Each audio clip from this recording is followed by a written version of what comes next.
Ahora viene a nosotros Cristóbal Cobo.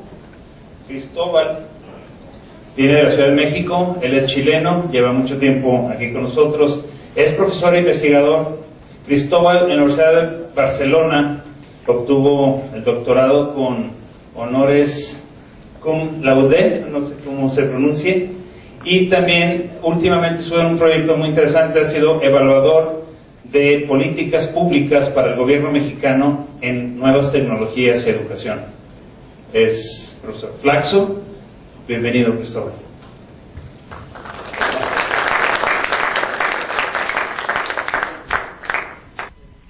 Okay, aquí está.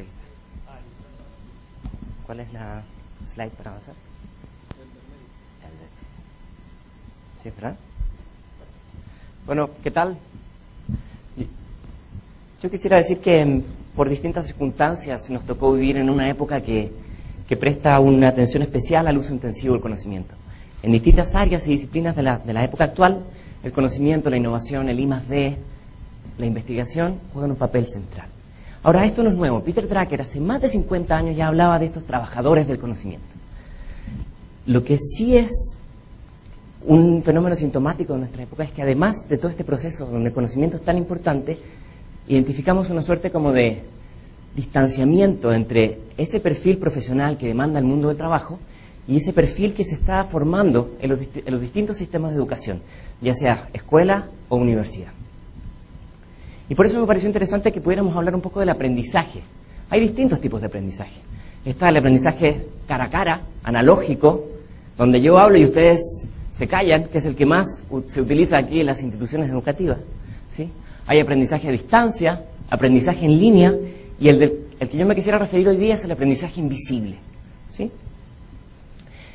Desde una mirada crítica, el aprendizaje, los sistemas de educación formal actuales priorizan por sobre todo la estandarización, la uniformidad y, en la medida posible, la parametrización. Es decir, mientras más ordenaditos, mejor.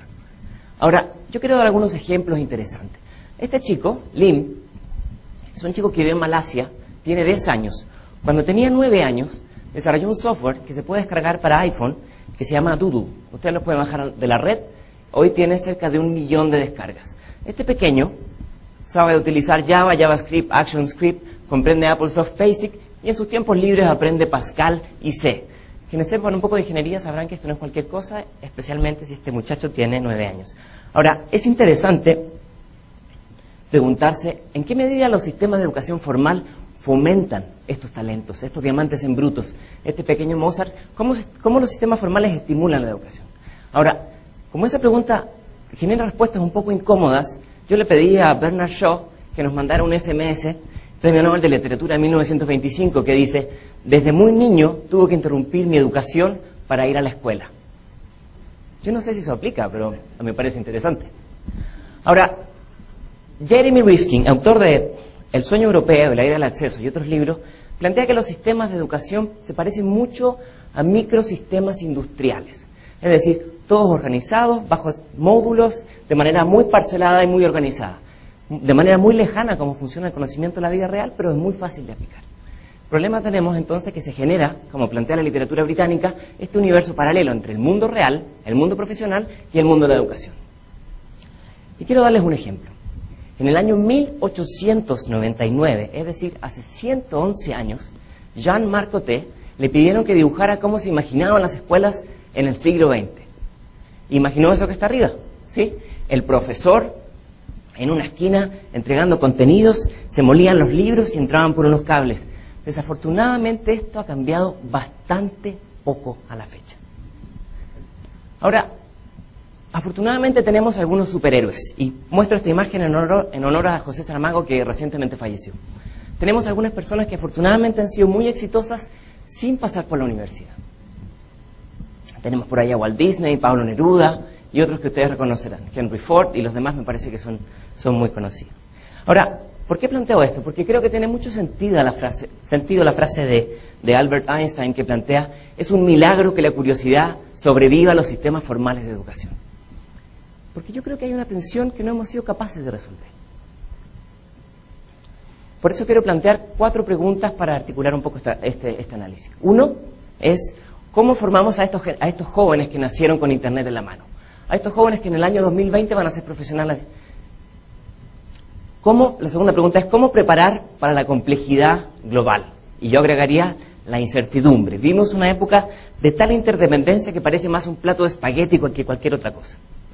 En tercer lugar, ¿cómo aprender a aprender y cómo aprender a desaprender? Que suena un trabalengua, pero es bastante difícil porque tiene que ver con el aprendizaje para toda la vida y tiene que ver con una cosa que es muy complicada, que es deshacerse de los viejos paradigmas que venimos arrastrando y que muchas veces limitan nuestra capacidad de volver a aprender. Y por último, ¿cómo estimular la creatividad? La creatividad, yo no sé hasta qué medida estamos utilizando esos diamantes en bruto que tenemos en los sistemas formales de educación. Ahora, bajo esa idea, John Moravec, que presentó en la mañana, y yo trabajamos en esta idea del aprendizaje invisible. No es necesario sumergirse en un vaso de cerveza para el aprendizaje invisible, pero el aprendizaje invisible funciona bastante parecido a la manera en que nosotros aprendimos a utilizar las redes sociales. Nadie tomó un curso para utilizar redes sociales, ¿no? Pero esas habilidades que desarrollamos hoy día nos pueden servir para el mundo profesional, para el mundo de las relaciones entre pares, etcétera, etcétera, etcétera. Ahora, el aprendizaje invisible está basado en principios que ya existen. El edupunk, la educación expandida, el aprendizaje accidental, el aprendizaje ubicuo. Vamos a ver un poco de esto. Principito dijo esta frase tan bonita y tan cursi de lo esencial es invisible a los ojos. Muy bien. Yo me atrevería a decir otra frase. Lo esencial hoy es invisible a la educación formal. ¿Y por qué digo esto? Porque me parece a mí, y lo siento que lo digan en una institución educativa, pero la educación en general formal no ha estado a las alturas de los desafíos que plantea la sociedad del conocimiento. Y voy a plantear ahora 5 ejemplos, 5 ejes o axiomas que nos ayudan un poco a entender esta aproximación del aprendizaje invisible. Primero, las tecnologías de información y comunicación se hacen invisibles. Don Tapscott plantea que su hijo le dice, papá, yo no entiendo por qué los adultos están tan emocionados con esta revolución industrial, con esta revolución tecnológica, si al final son tecnologías que siempre estuvieron. ¿Qué tanto te emocionarías tú con un refrigerador? Y Adams, otro autor, plantea que todo aquello que se crea, todo aquello que existe cuando tú naces, es parte del entorno natural. Aquello que se crea, aquellas tecnologías que se crean entre los 15 y los 35 años de edad, es emocionante, es fascinante, ¿no? Es algo a lo cual tú te podrías dedicar cuando eres profesionista o profesional. Ahora, todo aquello que se genera después de los 35 años, no, eso va contra el orden natural de las cosas, porque ya está lejos de mí, ¿no? Entonces, es este paso del molcajete a la licuadora que en algunas generaciones no es evidente, porque nacieron con los dos. Primer axioma del aprendizaje invisible. Segundo, la Organización para la Cooperación y el Desarrollo Económico, hace muy poco, lanzó esta investigación, los resultados de esta investigación basado en la prueba PISA. La prueba PISA, les recuerdo, se aplica a 250.000 jóvenes en el mundo en 30 países. Y nos dice cosas bastante interesantes que tienen que ver con esto. Las competencias adquiridas en entornos informales son invisibles. Vamos a ver. Este estudio habla de una segunda brecha digital, que ya no es la brecha del acceso tecnológico, sino que es la brecha de la calidad de uso y el contexto de uso. Y miren qué interesante, esto va bastante contra natura con lo que vemos en algunas políticas públicas. Hay más beneficio del uso de la computadora en el hogar que en la escuela. El uso de la computadora en la escuela ha generado bajos impactos. La cantidad de uso de la computadora no ha generado impactos positivos en las pruebas PISA. ¿Y qué es lo que hay detrás de esto? ¿Qué es lo que podemos decantar? Que las generaciones más recientes desarrollen sus competencias digitales esenciales para vivir en el siglo XXI en entornos informales, a través de la observación, el boca a boca, el ensayo-error, etcétera, etcétera, etcétera. Por eso quisiera yo que las escuelas se parecieran más a cómo es la oficina de Google en Zurich, un espacio caótico donde todo el mundo está trabajando y nadie está siguiendo las instrucciones de un tipo que habla adelante como yo en este caso. Tercer eje del aprendizaje invisible. Las competencias no evidentes resultan invisibles en los entornos formales.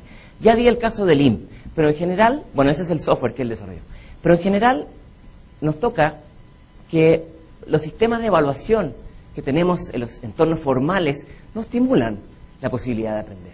Todo lo contrario, estimulan el repetir y aplicar aquellos contenidos que entregó el profesor. Y por lo tanto, si hay algo que hacen los sistemas formales de evaluación es penalizan y castigan con pena de muerte el error. Y el error es la madre de poder desarrollar nuevos aprendizajes. Vamos a ver aquí brevemente unos videos. Cuarto eje, las competencias digitales resultan invisibles. Competencias digitales tan importantes en el marco de la sociedad del siglo XXI. Están presentes en la Agenda Lisboa, por ejemplo, dentro de las 8 competencias fundamentales. Ahora, lo interesante, y estoy poniendo ejemplos aquí de espacios más flexibles de utilizar la tecnología, por 2 cosas. Uno, porque tan importante como aprender es la posibilidad de aplicar lo que aprendimos. Por lo tanto, invisibilizar las tecnologías y darle potencia al conocimiento creado. Y 2, el aprendizaje ocurre cuando estamos haciendo otra cosa. Por lo tanto, hay que cambiar el switch de la manera en que utilizamos las tecnologías. Vamos a continuar.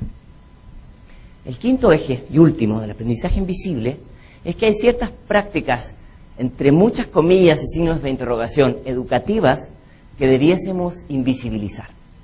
La que más me viene a la memoria es el uso intensivo de la memoria de los sistemas formales. Voy a aprovechar que estamos haciendo streaming. Para los profesores que están escuchando esto, profesores, las personas tenemos mala memoria. Los discos duros tienen mucho mejor memoria que nosotros.